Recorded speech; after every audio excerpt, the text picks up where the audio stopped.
All right, everybody. Live stream, doing it again. As you can tell, we have a lot to talk about in the hockey world. This is Gross Sports Talk, episode 8, I believe, now. And we're live. So, Toastman here. Wednesday is a big day in the hockey community, as that will be the day that game 1 kicks off in right behind me here. I'm actually here a couple days early. Outside Rogers Place here. But, I had to see what the crowd was looking like on Monday. You never know. I mean, it's a little light out here. But, hey, Monday, Rogers Place. We have game 1 of the Stanley Cup Finals. Let's go. I mean, we waited all year for this. It is going to be incredible. I mean, 2 of the best teams in the league, and they're there again, rightfully so, for the second year in a row. And when you put it on paper, I mean, it really seems like it could be another Panthers victory. Yep. As you can see below us here, Zach Hyman, the star forward for your Edmonton Oilers, is out for the playoffs as he had a shoulder injury, I believe, after Mason Marchment marched his way right through his shoulder. Hey, and Zach, that was the rest of Mr. Hyman. But I mean, when you look at both rosters, you look at the goalies, Florida. Yep. The defense, Florida. Yep. Not even a question. The offense, Florida. Yep. Power play, Oilers. There you go. Hey, they got on the board there with the power play. Penalty kill, Panthers. Yep. All right, back to Florida. There we go. Yep. And that's what causes trouble. I mean, you look into it and you say, where is Edmonton better? Maybe the power play, and that's it. And they're probably not going to get many power plays. So that's a cause for concern. I just don't I would love to see Edmonton win. And obviously they have made quick work through these playoffs. Much like, funny enough, Florida had to go to 7 with Toronto, but besides that, Florida's made it pretty quick work through their way of the playoffs as well. Both teams now meet again in the finals, and I'm just it's just hard to see one team has to win. They both seem so good. Edmonton last year, it went to 7 last year. I would love for it to go to 7 again this year. Game 7 was pretty boring last year, though, so hopefully it would be a little more spicy this year, as I think it was only 2-1 or something like that, Florida. Obviously, Panthers shattering our Canes fans' hearts with their game that they played last week. We won't talk much about that, as there's not really much to talk about besides getting emotional over here. But, I mean, coming off that, it was brutal. But they had a 2-0 lead, the Hurricanes. Aho with both of them. He shows up, and no one else shows up. The defense doesn't show up at all. I mean, the defense showed up for one game that series. Oh, and would you look at that? It was the game that we won. Funny enough. But of course it was.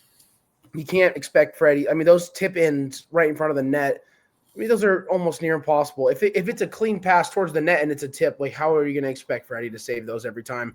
Can't expect him to save it. He should have saved it, but you can't say, wow, he should have saved that. Yeah, exactly. I mean, it would have helped to be maybe a stick in the lane. Seems like the only person who was putting sticks in the lane was Slavin on the whole entire defensive roster there for Carolina, which hurt a little bit, but hey, that's all right. Definitely a struggle when you have 2 of your top 6 defensemen out. And with that being said, you got 2 rookies drawing in against arguably the best team in the NHL once again. Yep. That's not going to go well. As you can see, they got exposed multiple times, both Morrow and Nikishin. Nikishin played well. I think he'll be a great force next year. Would like to see him on line 1 with Slavin. Then it gives him a little bit of leeway. If he makes a mistake, you don't even really think about it. But things like that, you just hope that they could get some better defensive depth here in the offseason. And I don't know. They might trade Morrow. That's something I want to talk about in the offseason. Morrow and Kokniemi. I think Kokniemi needs to be gone. Yep, can't stand looking at that guy in number fucking 82 jersey anymore. I just He think is every time he's beyond. in the face-off circle, it's a liability for a loss most of the time. I mean, it's just like might as well just put the ref in there to just drop the puck and give it to the other team. Yeah, But for sure. I mean, I don't think he was firing even any pucks on net at that either, which is like, I mean, that's just the name of the game is you don't have to take the best shots, but as long as you're throwing them at the net, you're making the goaltender work. And then as you see, I mean, And they get tired over the exactly, course of a 60-minute game or even more. exactly. I mean, Bobrovsky has been not shading him at all. He's been almost everything like great this whole postseason, but I mean, no one's a perfect goaltender. Some pucks are going to slip through. That's why the puck's this big, and the net is obviously bigger. So you got to find a way. Don't think Carolina did that, but that is one thing that I think Edmonton does great, and they fire pucks at the net. They can score the puck. I mean, it's going to be a remarkable series. I think it goes 6 minimum. Yep, I'm hoping that it goes 2-2. Both split a game at home. Although, dude, I don't know. Florida loves to play on the road, and They do. it's like, dude, I can see Florida winning this first game, then Edmonton bouncing back, obviously tying at 1-1, but then going to Florida and possibly losing both. So, like, I can see. My thing is, Florida is not at home. They're not good at home. Exactly. I mean, better on the road. They are, but compared to any other playoff team, they're atrocious. Like when you go to Florida, it's like, oh, let's go Panther. They do that for like the first 3 minutes, and then they're out the whole game. Yep. They have no home ice advantage, I feel like. And oh my gosh, if Edmonton gets rocking, I mean, right before that anthem, let's go Oilers. That place is just going to get rocked. As we have Mr. Oilers. Baseball tuning in here asking us who's winning the cup. Early prediction here. I'm going to go with the Stanley Cup champs from last year, and I'm saying Florida's winning it again. And that is exactly what I was going to say. As much as I want the Oilers to get it done, Florida, it's the depth, it's the offensive powerhouse, the goaltending. Too much for the Oilers, and they go down again. I mean, if they put us through a blender, and what Reinhart, Luosterainen, and was it Kulikov or Mikula they weren't even playing. And Mikula wasn't playing. Yeah. And then they come back and they score 6 goddamn goals like it was nothing. After going down 0-2, by the way, scoring none in the first, scoring 6 in 2 periods, which just hurts to talk about again, but we'll move on. I just think, I mean, I personally think of Florida as like the more defensive team, dude. They have such a good defense, but then you look at the forwards on their roster and every line is like, holy shit, you have Brad Marchand on the 3rd line. Like, what, dude? See, that's another thing I want to get into is they got better from last year. That deadline, they were. You would have to check the fact check me here, but I believe they lost Ekman, Larson, Lomberg. Yep, Ekman, Larson. Probably like 2 other people. But they got Seth Jones, and Montour. Yeah, Montour. Oh, the Kraken. Hey, shout out Seattle. Shout out to the shitty Kraken. Yep. So they had lost Montour. They get Seth Jones, who is way better. Physicality, can score, can assist, can lead the power play. Then they also got Marchand, as we all know. Brad Marchand, one of the best playoff players to ever play the game of hockey. Mm-hmm. And you look at that and you say, that's going to be hard to beat. I mean, dude, let's not forget that last year the Panthers went 3-0 to start the Stanley Cup Finals. Okay? But the Oilers stormed back. They stormed back and won 3 straight. That's what made it so entertaining for me. It was like 3-0. We're like, oh shit, dude. Like, are they gonna sweep them in the final? No. You get out. No, they're not. Once McDavid and Draisaitl were hot. I don't know, man. But obviously they had Hyman last year scoring goals in the finals as well. So that's a blow. I mean, but Corey Perry, it looks like He's going to try to fill those shoes of Shaq. He's going to try and be Scary Perry here in the final. Scary Perry, dude. I mean, wow. Verhaeghe, obviously, with the dagger again. Verhaeghe can score the puck, you know. Oh, Eagle. It's going to be good. I know. I can't wait, dude. It is going to be great hockey. Barkov starting to heat up at the right time for Florida fans. I mean, he can dish the puck, score the puck. Ekblad scores the puck. Tkachuk looked a lot more healthy in that series against the Canes. And you see Matty Tkachuk and you say, if he's firing, it is trouble. Yep. But then you look on the other side once again, you got a Bushbaum. You got Ekholm back in the lineup. Ekholm is back, you're right. Draisaitl and McDavid might be all you need to win a series. But it's going to... I mean, that's not... The third line, though, of the Panthers, Luostarinen, Marchand, and Lundell. That'll probably decide the series. Let's not take away either from that Dallas series Edmonton went through. I mean, dude, that Dallas team was good, okay? They had the advantage on goaltender, obviously. And, I mean, the Oilers just made it look easy. They made quick work of this. They had Ottinger pulled in 7 minutes of Game 5. And once he was pulled, I mean, I don't know what DeBoer is doing. There is no way your team is going to win that game against the Oilers who go, I'm sorry, is that DeSmith in the fucking net? Are we just going to keep firing pucks at the net? Casey DeSmith. Yep. Like making a Game 5 appearance in the Western Conference Finals. But I'm surprised he didn't get dismissed out of that cage. Yep. No, Ottinger spit right there. I saw this clip. Did you see this clip of Ferraro was talking like after Ottinger got pulled, and there was Jake is just sitting right next to him, and he's on ice level. He's just like, yeah. So he's got pulled here. Obviously, DeBoer's not happy. He just looks to his left, and fucking Ottinger's just sitting there staring at the ice like. You could just imagine what he wanted to say to him, but he could not. Oh man, that was bowl series ended up 4-1 here, so.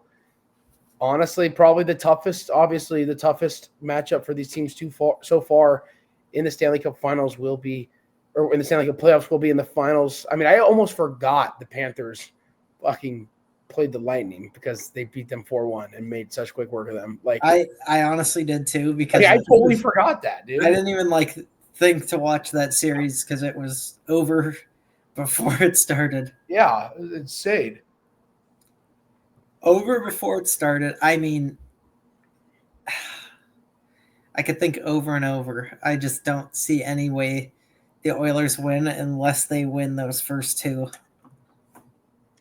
Edmonton's defense has played, besides their penalty kill specifically, but that I also think the stats might be skewed from what the Stars did to them in like that first game, and then obviously the last game they scored a power play goal or something.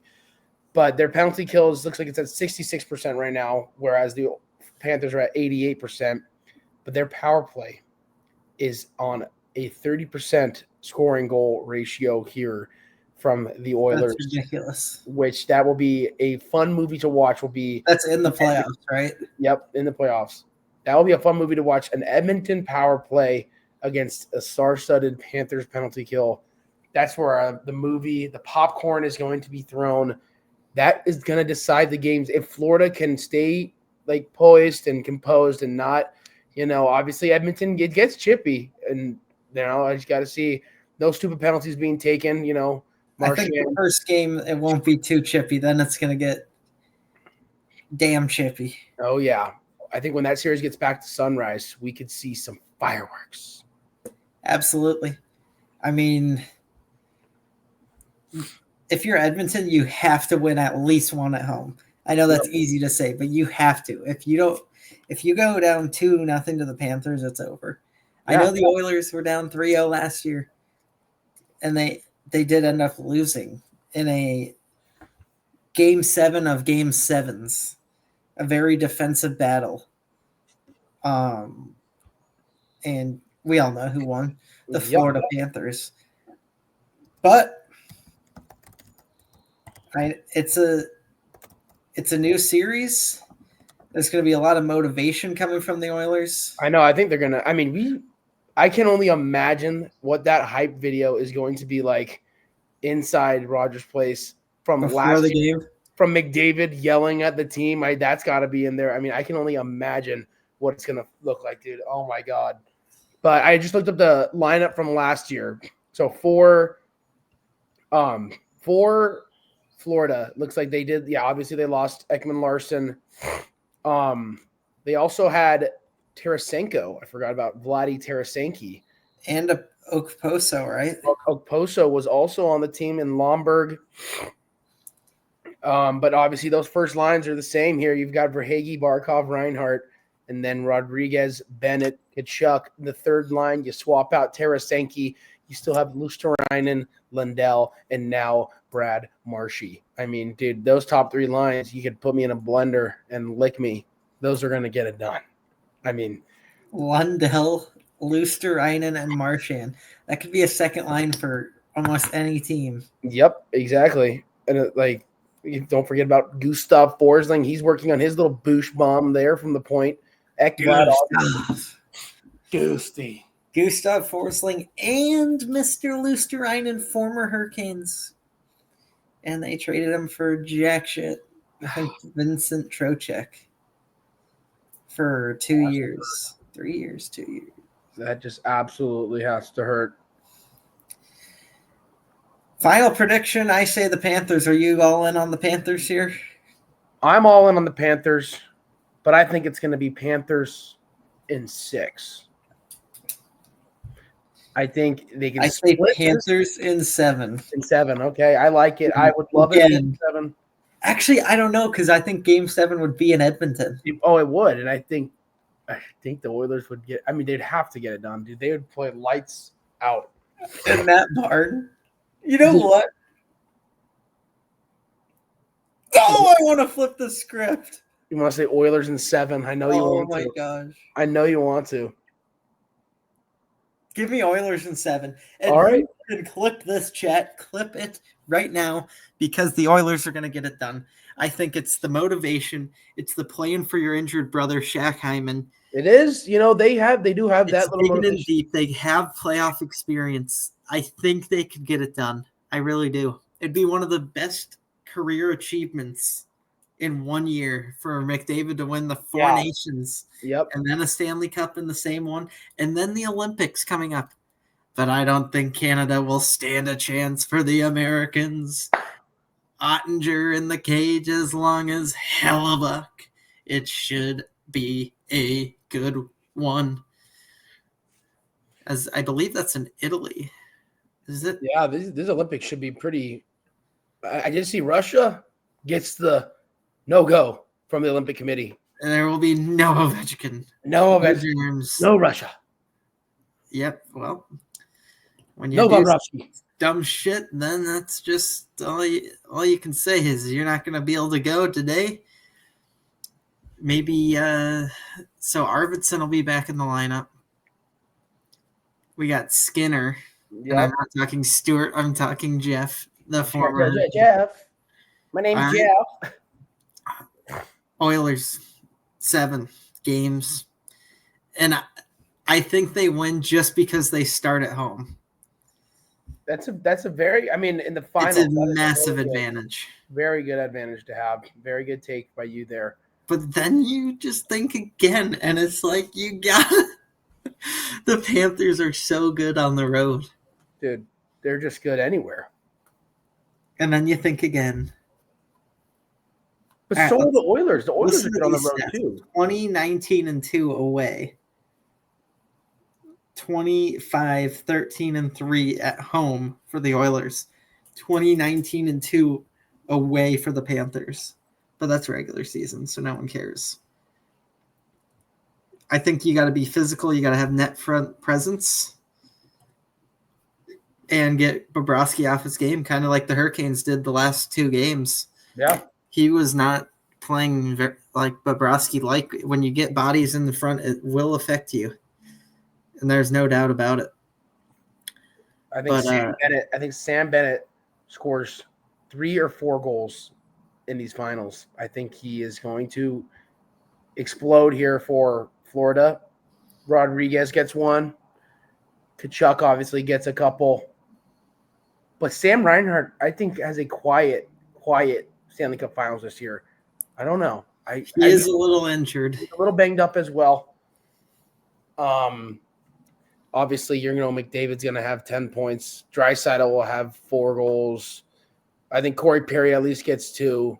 There's going to be a Boosh bomb. Which game? I don't know. But there's going to be multiple Boosh bombs. It's going to be raining Boosh bombs here. Okay?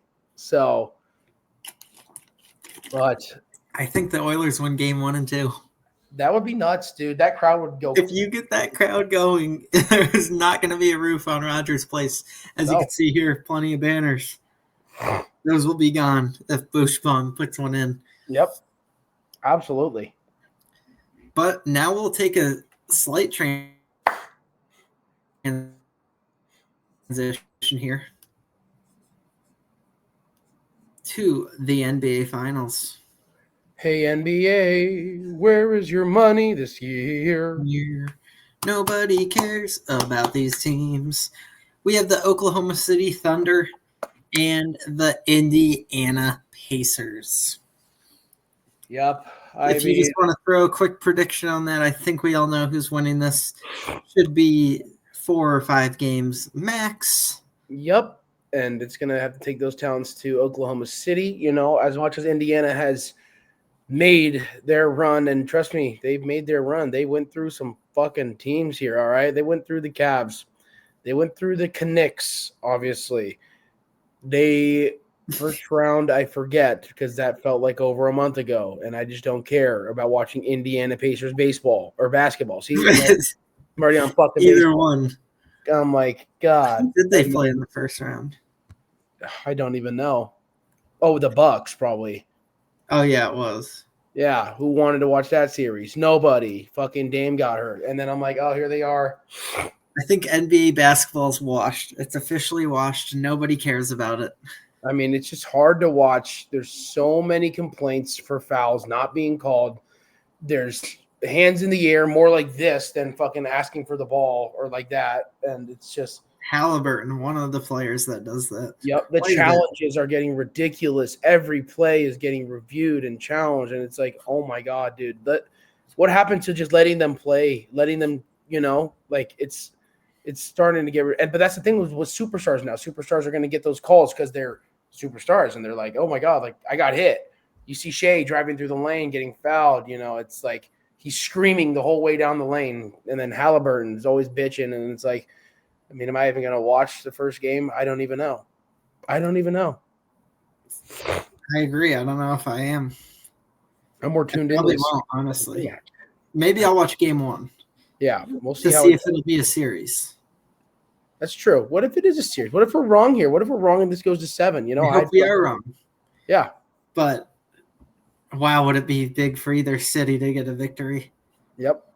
I mean, those cities are going to be making moolah.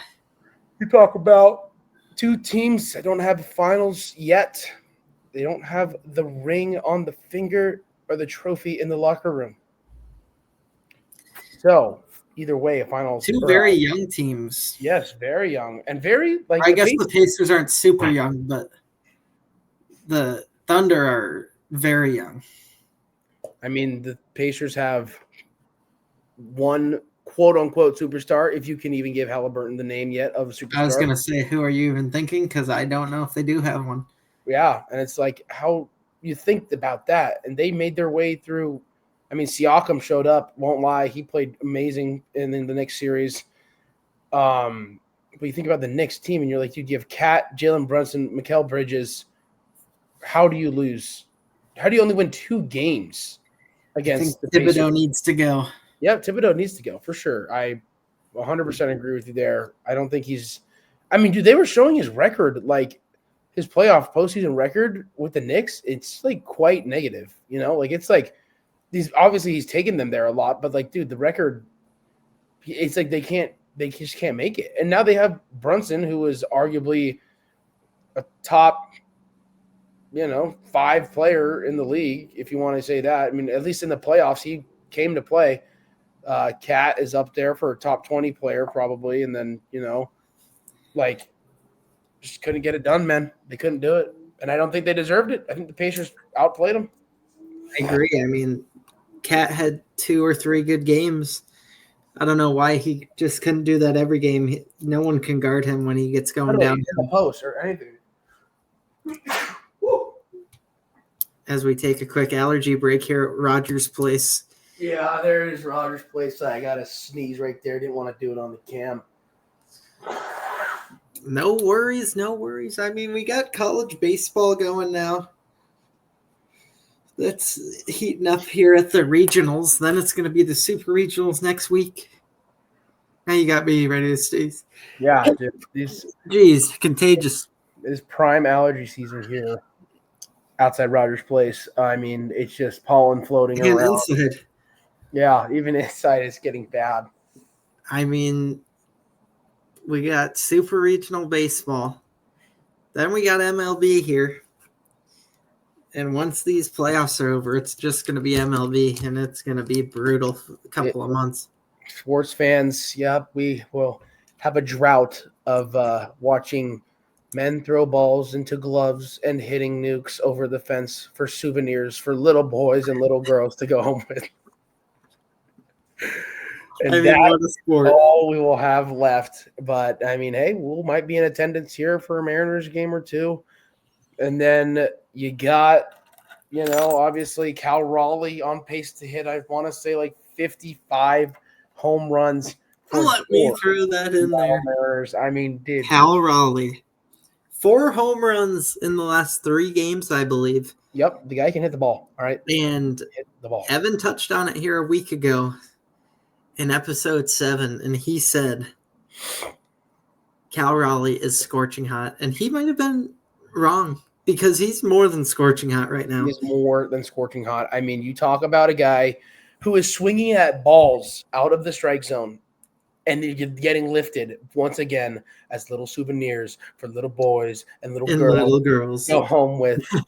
That courtesy of Cal Raleigh. I mean, dude, you got Judge. Okay, that's what baseball's about. Yep. I mean, the kids having fun. Little boys, little girls going to the ballpark, getting home runs, or maybe a fan grabs one, tosses it down to the kid, and makes their day.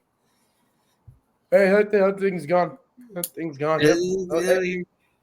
Fair ball. Thing's gone. Mariners win the series against the Twins.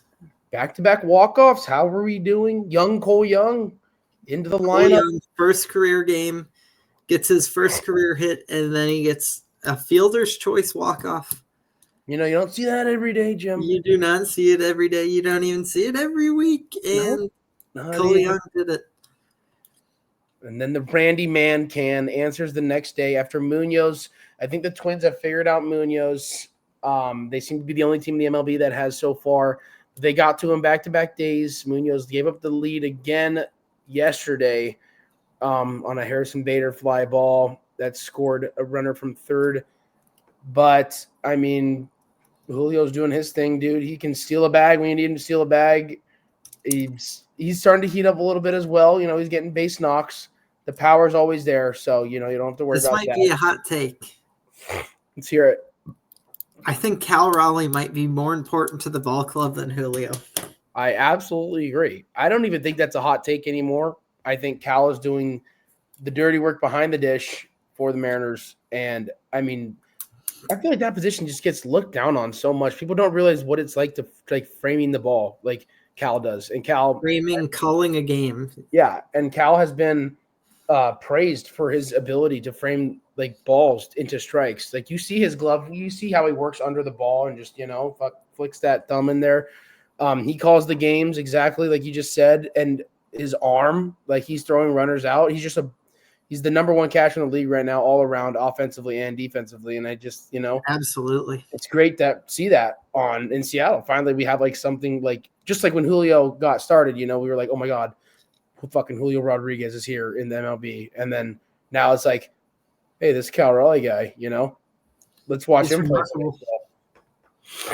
He is remarkable.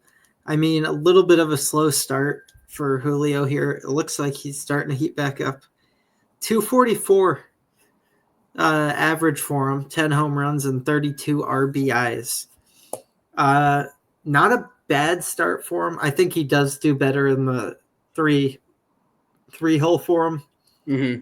Him leading off was never in my greatest interest when Scott Service had him leading off. Yeah. Because he's a guy who needs to see the pitcher, see his arm, see the pop time. Not the pop time, just see a few pitches, like when you're on the on-deck circle. Like a live at-bat in front of him. Yeah.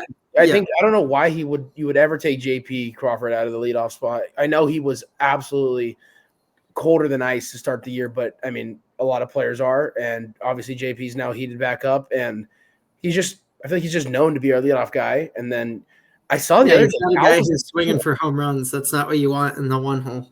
Exactly. Or swinging at Julio did a lot, or what he still does a lot. He swings at the first pitch. Like, I mean, obviously if it's a good pitch, you can't hate him, but a lot of the time he puts that first pitch in play, and it's just it's a hard ground ball. It's like, it's not like, or it's like just a deep pop up, and it's like, I wish he would just take more and see a couple more, but I think pitchers know that he's going to be swinging on the first pitch. So, you might as well give him like a sinker and try to see if he doesn't get many just four-seamers because they know he's going to be attacking early.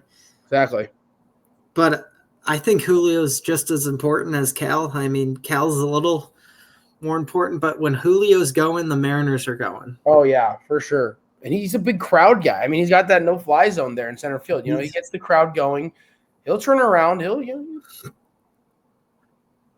I think he will. I mean, 244 is not bad. It's not good for a superstar, but as long as he's hitting the ball, driving it in, and in center field, I don't believe he has any errors on the year. He might have one. So you look at that. Yeah, I do think that obviously the Mariners do need to figure out the bottom half of the lineup. Ben Williamson seems to be a solid 9-hole hitter. Obviously, playing insane, getting his first years here with us. I'm getting something from our producer. Oh, hello.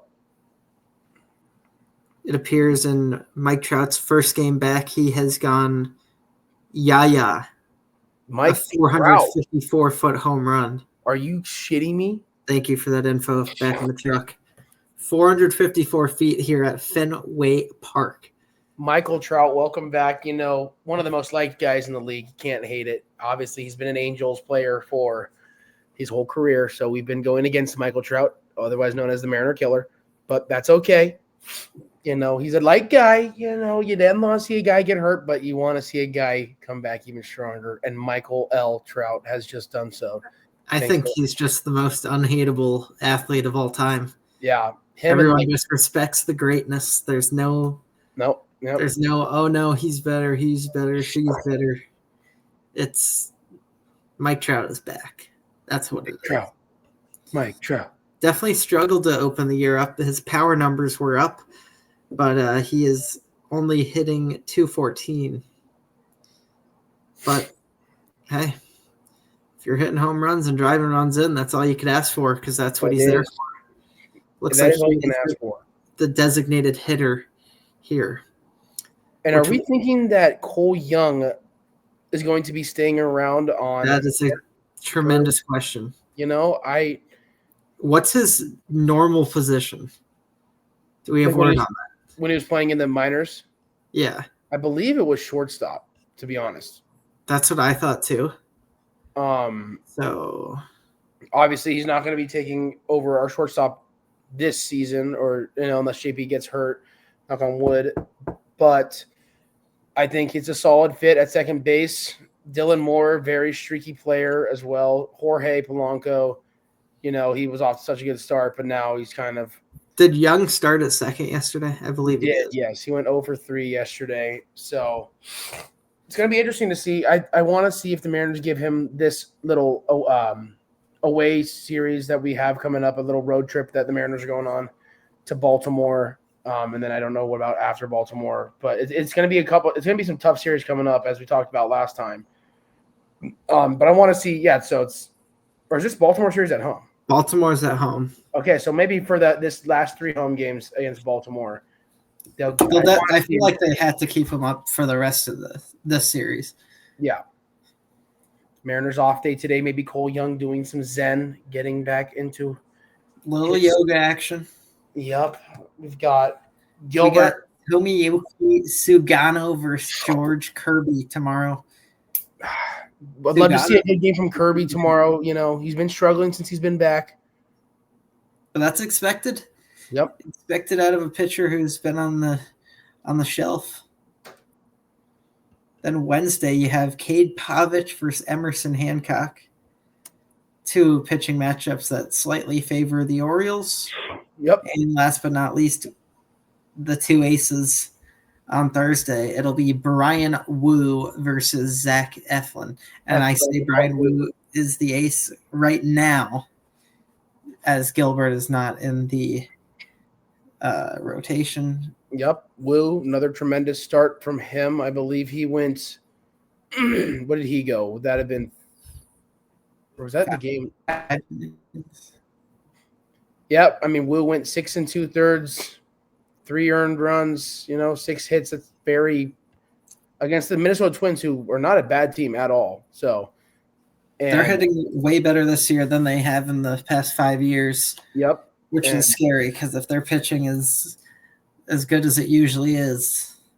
It's a scary lineup, dude, the Twins have. I mean, you might not know a lot of the names. Yeah. You might not know a lot of the names. Obviously, you know Buxton, but like Trevor Larnach, dude, Correa, obviously. But they have these like Royce Lewis, Willie Castro. They're guys that are hitting just like insane. Their catcher, Jeffers, Ty France, ex-Mariner. But so long, Ty. He's been playing well for the Twins. He's a likable guy as well. You can't hate Ty France. Except for when he grounds into 30 double plays, but that's only for the Mariners. Only for the Mariners is right. But with that being said, we will wrap up the podcast today. We just wanted to get our predictions out there for the Stanley Cup final. My final prediction is the Edmonton Oilers. All right, just to be that guy, I'm going to go Panthers in 6, but would love to see it in 7. So we will have a great Stanley Cup beginning Wednesday, and I'm not actually even sure when the NBA Finals starts. I want to say Thursday. Yep, Thursday. So we have game 1. We might even live stream one of these games, our reactions. We'll see what we can do. That would be awesome. I would be down for that. We'll see what we can do. It'll depend on work schedules. 2 very hardworking men here. And once again, we thank our sponsors, Buc-ee's, as well as Oakley. Thank you. Oakley, new sponsor picked up this week. Wow. Great to see the sponsor. Thank you, everybody. Go Oilers. All righty.